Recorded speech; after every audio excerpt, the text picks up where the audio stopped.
So 13 unnamed UK universities have come out and said that they could be closing due to cash problems related to coronavirus, but also because of a significant reduction in income from international students that might not be coming because, you know, we don't even know when we're opening up our borders. Now, this is all in spite of UK tuition fees that are rising every single year, and the fact that so many institutions are still saying that they are going to be charging full fees for courses that are going online for the next academic year. Universities are asking for emergency loans from the government, and the government has come out and said, if we give you a bailout, this is going to come with restrictions. Now, those restrictions could be universities only offering courses that have good job prospects, closing campuses, or staff cuts for senior level personnel. Ladies, it's a lot. I just want to know what you guys think. Like, do we think the government is taking advantage of the situation, or are they being fair considering universities should have and could have been using their money better? Oh, do you know what? I'm one of those people who spends a hell of a lot in uni. And I did wonder, you know, I was like, where's this money going to? But do you know what? I kind of agree with the government. Reason being, we are in a society now where a university degree doesn't guarantee you a job, firstly. And a lot of careers, a lot of, you know, jobs, etc., don't require degrees either. I was doing some research on journalism, and a lot of people are saying now, you know, journalism used to be a job where you needed a degree in journalism, but now if you have experience, you can still get into some kind of area of journalism. So I think the fact that the government are like, look, you know, if we do bail you out, you're going to have to face some kind of restrictions, because universities are not as essential as they used to be. They were 100% not. So I kind of agree with the government on this one. It's weird.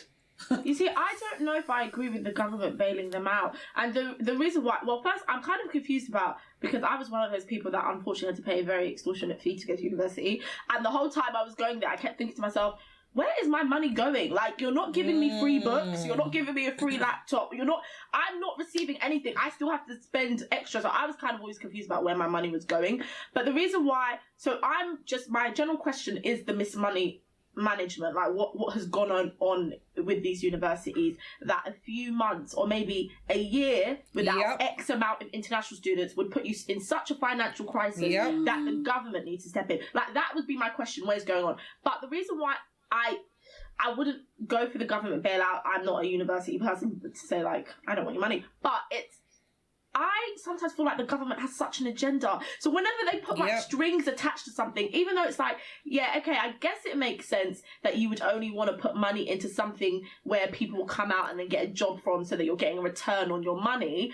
But in my mind, it's just another way for them to kind of control agenda, to stifle the arts, to just put their kind of thing onto university. And I think the less they could be involved is the better for me. I always feel like there's shady work when it comes to them. So I'd say it's involved. That is exactly what I wanted to say. Like, for me, them trying to say we're going to say what courses have the best job prospects or are good courses. I'm like, and what is that rated against? Against graduate jobs? So if I don't immediately get a job, then it's not a good job prospect. And you are right. The arts are going to be the first thing that suffers. It always is. And for conservatives or people who are rich, it doesn't matter to them, because you can pay for your child to go to the Royal Academy of Dramatic Arts. You can pay for them to go to RADA, and then they can come home after that and stay home and live off your wealth until they get an opportunity. Whereas for people who are doing these courses at other universities and haven't got that access, and now you're going to be taking away courses that you think aren't going to get people an immediately high paying job. They actually said jobs that can help to rebuild the economy. And I'm just like, so this sounds like a dictatorship. Like, so if jobs that can help you are the ones that you're going to want to push and encourage, what if people aren't inclined that way? Yeah. I think this is like a difficult one for me, because I guess I understand if universities are going to keep their fees the same. Like, it sucks, but I understand if you're going to keep your fees the same for a taught from home school course versus what you'd have in a lecture, because I can only imagine, like, how much you're losing from accommodation. And, you know, I don't think any international students are really going to be wanting to travel. And I think there was a statistic that said, I'm not 100% sure, but I think Chinese students bring in about 4 billion a year to universities. So that's going to be a big just drop. in the UK. Just in there the we UK. go. Wow. And not so to mention their drip. Not to mention they bring with them too, you know? Yes, trust me. That is so true. But so I can understand if you're losing so much here, so you want to at least keep this plain sailing. But then I've also been reading about fees going up.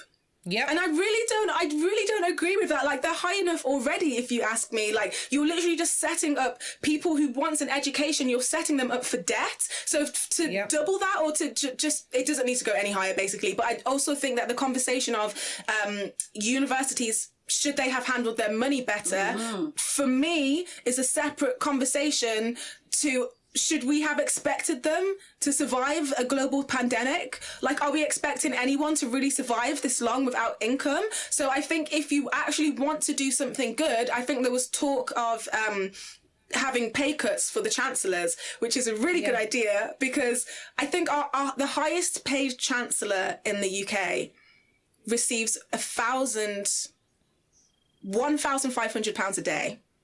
Yeah, so it works out to about $500,000 a year. That's over including their bonuses and all these different things. And what are they doing?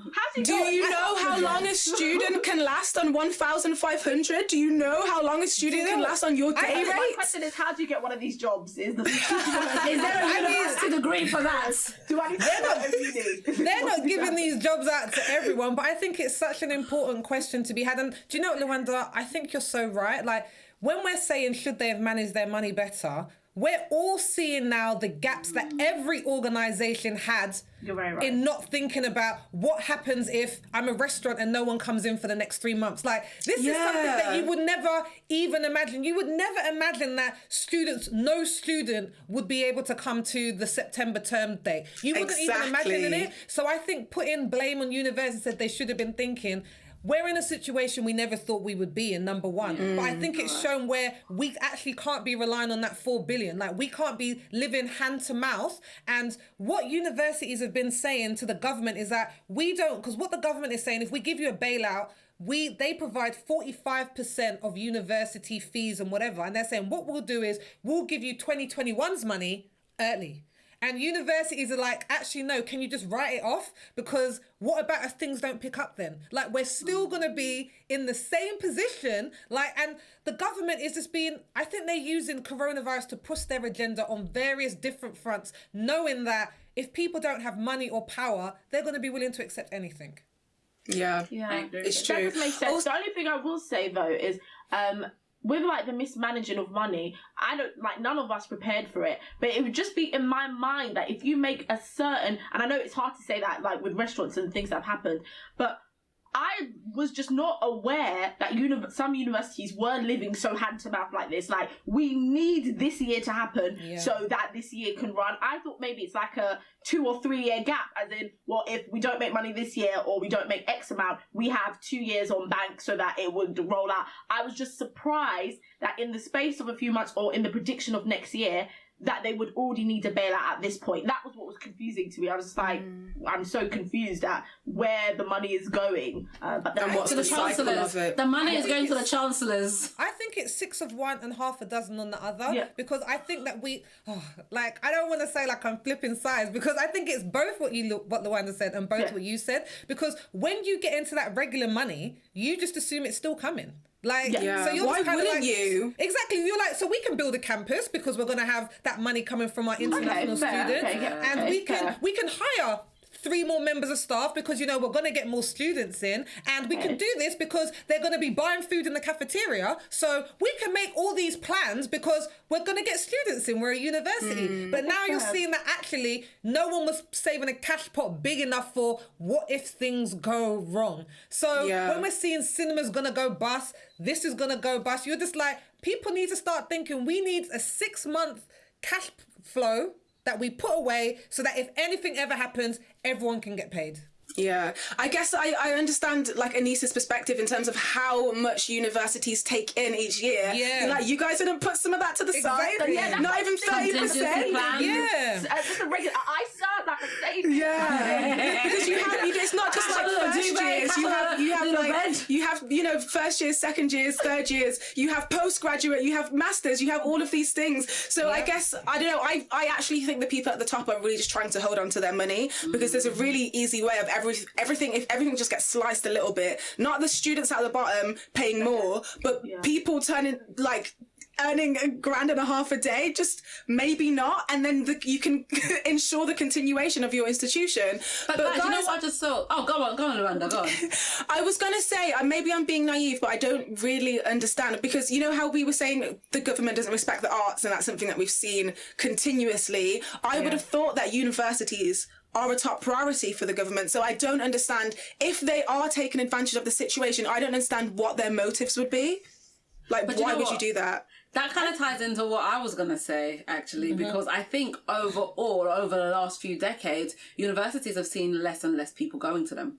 So I think that part of their cash flow issue wasn't just simply the coronavirus. I feel like universities have been losing money because of the advances in careers and the different career options. So I think if the government did step in, they would want to ensure, I don't know, because 10 years ago, there wasn't a dance course or a course on social media. But now they've had to implement new courses to kind of keep up with the way the world is going. So I think with the government stepping in, what they want to do is ensure, it always sounds like a good thing, but it probably won't be, because not everyone knows what they want to do straight out of uni, and not everyone wants to necessarily, work in what they have studied, and it's just too much of a presumption on our next generation of talent. But I think that what the government want to do would ensure, like, teachers, there's a lack of teachers,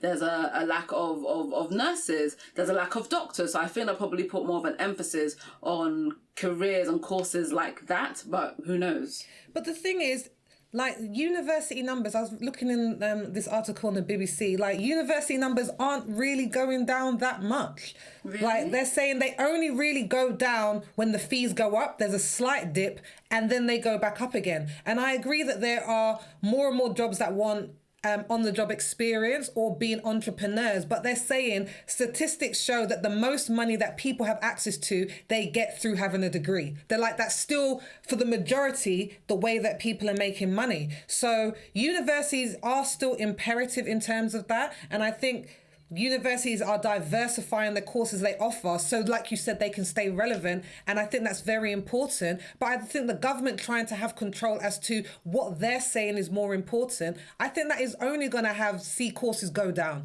because I'm like, well, what about if I'm not interested in finance or science and I don't want to be a doctor or a lawyer? Like, what then? What is there for me? And like I said, this is again for the government, who aren't going to be facing these issues, because if you have money, you can pay for your child to do whatever they want to do. But for people where university might be their only access, then So go on, Wendell.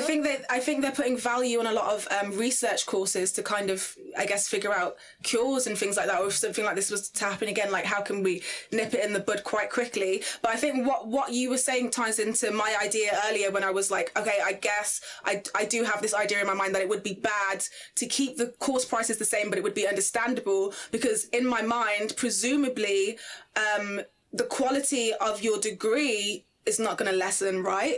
Like, what your degree is worth is not going to change. So I understand the money staying the same, but I don't understand it going up.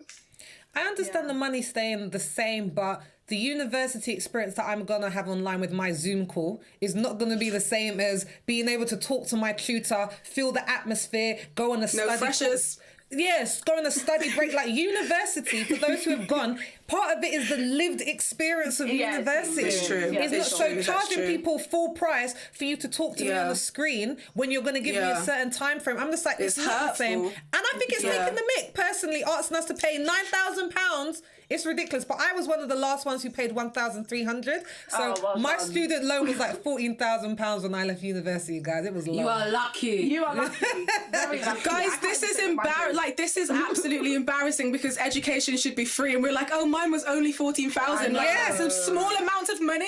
That's not a small amount of money. It's so crazy. And to think, like, when I just think about that, Scotland is literally our neighbour. Free. And it's free there. So I just always think to myself, what is going on here? That's what I'm always thinking. I don't get it. That's so true. I think I had a friend in sixth form, because it was like, whilst we were in sixth form was when everything changed, and we were like, okay, great. And she was like, well, I'm part Scottish, guys, don't refuse. Just gonna take myself to the motherland